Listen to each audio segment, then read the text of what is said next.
আসসালামু আলাইকুম ভাইজান। ওয়ালাইকুম সালাম। ভাই 2 দিন পর তো রমজান শুরু, রমজানে কি কি বাজার লাগবে বলেন? বাজার লাই তো আইছি। আচ্ছা ভাইসা আলু কত করি? ভাই আলু হইতেছে আপনার 60 টাকা কেজি। আলু 60 টাকা করি না তো পেঁয়াজ 80 টাকা কেজি। মুড়ি মুড়ি তো একদম 120 টাকা। কি বলতেছেন? কিছুই তো বুঝতেছি না। এই যে আলু পেঁয়াজ মুড়ির দাম বললেন, 2 দিন আগে কত দামের অর্ধেক ছিল, এত বাড়লো কা? ভাই সামনে রমজান মাস তো, রমজান মাসে তো একটু বেচা কিনে বেশি হয়, এই জন্য জিনিসপত্রের দাম বাড়াই দিছি। শালার ফশালা কথা কেন কর দেখছিস না, কথা কেন কর দেখছিস না। গোড়া পৃথিবীর নিয়ম একরকম আর আমরা বাংলাদেশের নিয়ম আরেক রকম।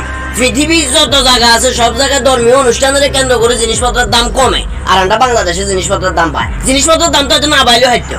আরে মামু কি কইতাম, এই যে ছোটবেলার তো শুনি আইছি যে রমজান মাস 3 ভাগে ভাগ করা। প্রথম 10 দিন রহমত, ইয়ার পরে মাগফিরাত, ইয়ার পরে নাজাত।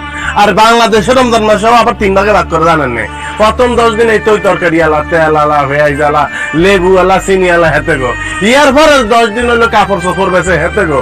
ইয়ার পরে 10 দিন হইলো যে যানবাহন মানুষে বাড়ি যাইব, 500 টাকার টিকিট হয়ে যায় 2000 টাকা, হাতের কান্দে হেতে, হেতের হেঁটে হেতে। আচ্ছা ভাইসা, এই যে মধ্যবিত্ত, নিম্ন মধ্যবিত্ত, একদম গরিব মানুষ, সেটাকে খাইবা ফোন লাগতো না, ইফতার করন লাগতো না, রোজা করন লাগতো না। অন্যান্য যদি টক্কায় টক্কায় টক্কায় টক্কায় যদি এরকম দাম বাড়াই দেন, এটারা কেমনে কিনবো, কেমনে খাইবো, না খাইনি রোজা রাখবো। আর একটু দাম কমাই বেছেন যাতে মানুষের ক্রয় ক্ষমতার মধ্যে থাকে। কি এটাই তো ভাই, এত কিছু তো আমার দেখার দরকার নাই। আরে আমি রমজান মাসে ব্যবসা করবো দেখে 1.5 মাস আগ থেকে আমি মাল স্টক করে রাখছি। 1.5 মাস থেকে আমার মালামাল গোডাউনে পড়ে আছে, আমি এখন ব্যবসা করবো না? ওরে বাবুরে, ব্যবসা তো করবেন, ব্যবসা করানোর লাই তো দোকান হাজাইছেন, কিন্তু সেটা করতে হবে কি ন্যায় ইনসাফের ভিত্তিতে, আয়ানের উগ্র বুদ্ধিতে। ধরেন এই যে ব্যক্তি দাম বাড়াইছে, আপনার মতো যারা ব্যবসা করতেছে, যাদের মন মানসিকতার সৎ না অসৎ, তারা তো ব্যক্তি দাম বাড়াইছে, মাল স্টক করছে। আর একটু উল্টাটা করি ছান না। ধরেন আপনি নর্মাল সময় যে দামে মাল বেচতেন, হিয়ানতেন, এখন 1 টাকা 2 টাকা কম বেচেন। আপনি সবাই ঘোষণা দিতেন যে পবিত্র রমজান মাস উপলক্ষে আমি ছাড় দিলাম, ব্যবসা 2 পয়সা কম করবো, তাও আপনারা খান। আমি সবের উদ্দেশ্য করলাম, আল্লাহ আরো দিব। দেখবেন কাস্টমার ভাঙ্গি করবো আপনার দোকান, আপনি কত বেচতে আসবেন।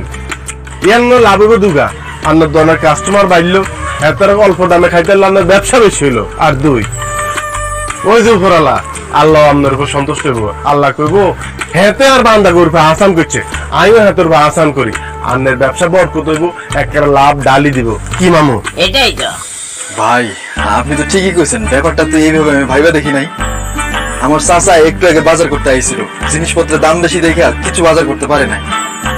আল্লাহ জানে চাচা এই রোজায় কেমনে ইফতার করে, কেমনে সেহরি করে। ভাই আপনি আমার চোখ খুলে দিচ্ছেন। আমি আপনার কথা দিলাম, গরিব দুঃখী মানুষের কথা চিন্তা করে এই রমজান মাসে আগে যে দাম ছিল তার থেকে আমি 1 টাকা কমাই দিলাম। আরে ভাই সারা বছর তো ব্যবসা করি, এই রমজান মাসে গরিব দুঃখীদের কথা চিন্তা করে একটু ব্যবসা হয় কম করলাম। আপনাকে কি লাগবে কোন? সব কিছু কিন্তু 1 টাকা কম। কি লাগবে কোন? আলহামদুলিল্লাহ, আলহামদুলিল্লাহ। ভাইসা আলু দেন 2 কেজি, বাইগন দেন 2 কেজি, পেঁয়াজ দেন 4 কেজি, কাঁচামরিচ দেন, কাঁচামরিচ দেন।